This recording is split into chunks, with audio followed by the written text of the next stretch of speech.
Alambara, Mama, I be so sweet. We just a come from sweet. When we go sail up the sweet, we come for it. Gentlemen, thanks for joining us once again here on the African Healing Podcast. My name is Dr. Sherry Mamjara Tal. And of course, I'm just getting back from Gambia a couple months ago. My husband calls me the gangster diplomat. So welcome to our show today. Viewers, we are so delighted to introduce once again our special guest, Mr. John Zulu from Zambia. And last week he was with us, but there was so much more that we needed to cover, and I had to make sure he come back, and it was that soon. He was so agreeable to, meeting with us again. So we thank you, Mr. John Zulu, for accepting our invitation. And before we get started, let me tell our viewers more about your background. We learned last week that you are a cultural anthropologist, but not only is Mr. John Zulu a cultural anthropologist, but he specializes in material culture. And he has a postgraduate degree in studies from the University of Cape Town, South Africa. And he also has a master's degree in cultural anthropology from the University of Witwatersrand, Johannesburg, South Africa. He works closely with the World Heritage Institution across the globe. And Mr. Zulu has authored a number of book chapters, including the one that I would like to talk about today, titled Cultural Heritage Management in Africa, The Heritage of the Colonized. But a lot of information that's in the book is about decolonization, and which was published in 2023. But before we get to the latest publication, Mr. John Zulu, let's begin by talking a little bit about your last name, because you have a name that if anyone in the African diaspora who are descendants of slaves from Africa, if we hear that name, our ears perk up, There's certain names.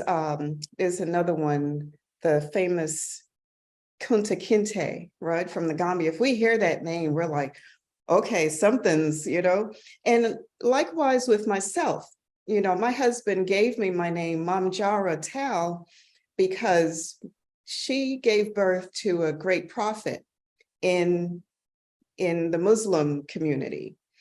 And if anyone hears my name, if I'm in that side of the world in West Africa, they're like, Mamjara, who's your husband? So, and Tal is the, priest that told her she was going to have this great son.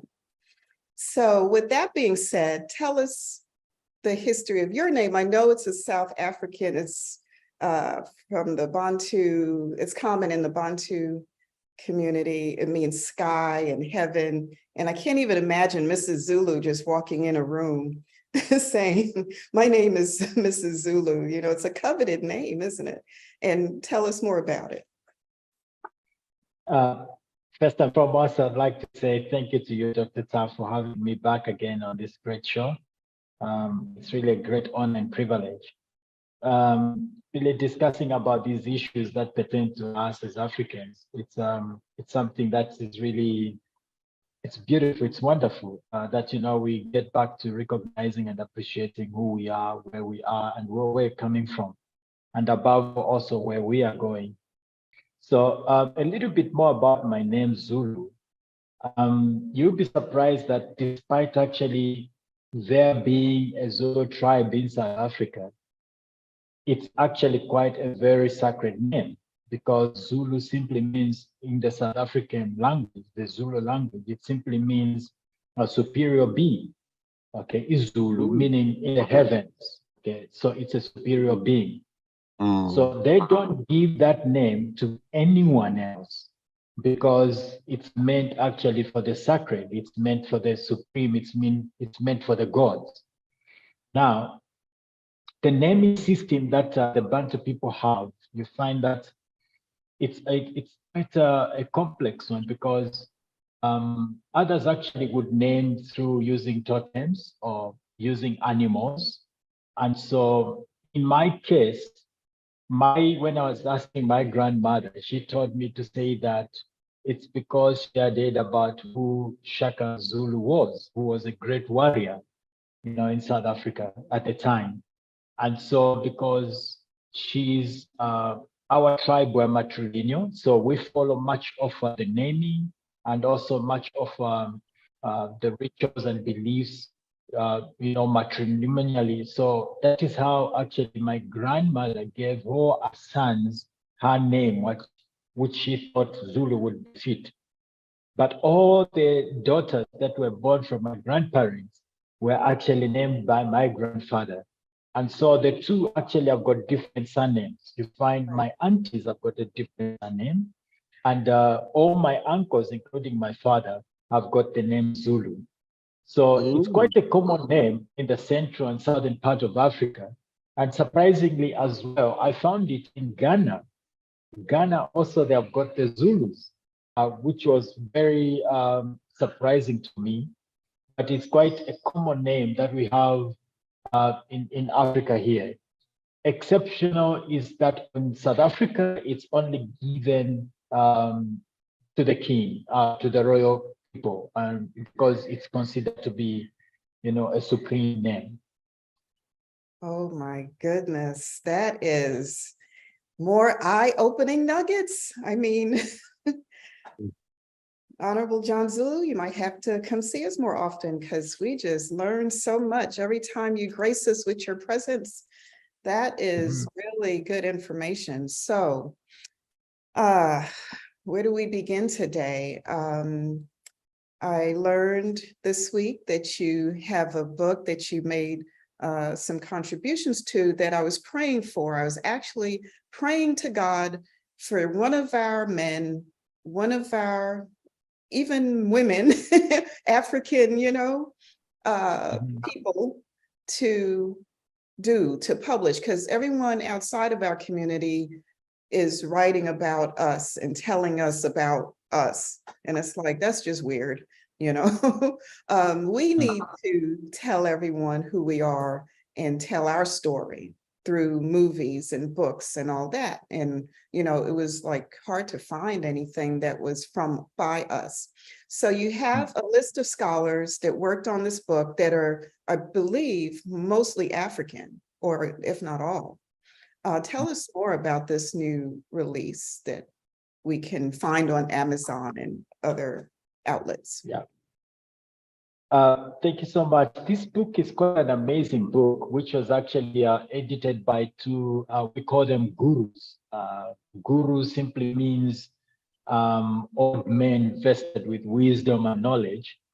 And their names are Professor George Abungu, who is actually based in Kenya, and also Dr. Webandoro.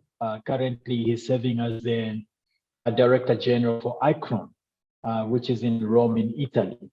I was so privileged that I was mentored by these people in my career. From a tender age, immediately I got into university. These are people that, mentored me in issues of cultural heritage and the like. And so with time, we have been debating on issues. Number one, whose heritage are we managing when it comes to Africa? Because we have got museums, okay? We have got heritage sites. So when you go into a museum, what do you see? Okay, you find that most of the things that we have been managing, because I've been a curator before at a rail museum, where we've got these beautiful, gigantic steam locomotive engines, that were manufactured in the 1900s and some of them in the 1800s. Okay. But then the question you ask yourself is, whose heritage are we managing? And so it started from there that, we started, debating and engaging in symposiums. And truthfully speaking, we found that the heritage that we are bragging about and celebrating about was all colonial, okay, because it had nothing to do about us. You know, things came from abroad and they are put in the exhibition, displays, and we're busy interpreting and bragging about them. But the question is, whose heritage is that? Does it give us any identity? The only identity is that, it's just memorization. It's all about memorization, bringing about, colonial, histories and colonial values. And so that is how, in short, we came about writing this book from different perspectives.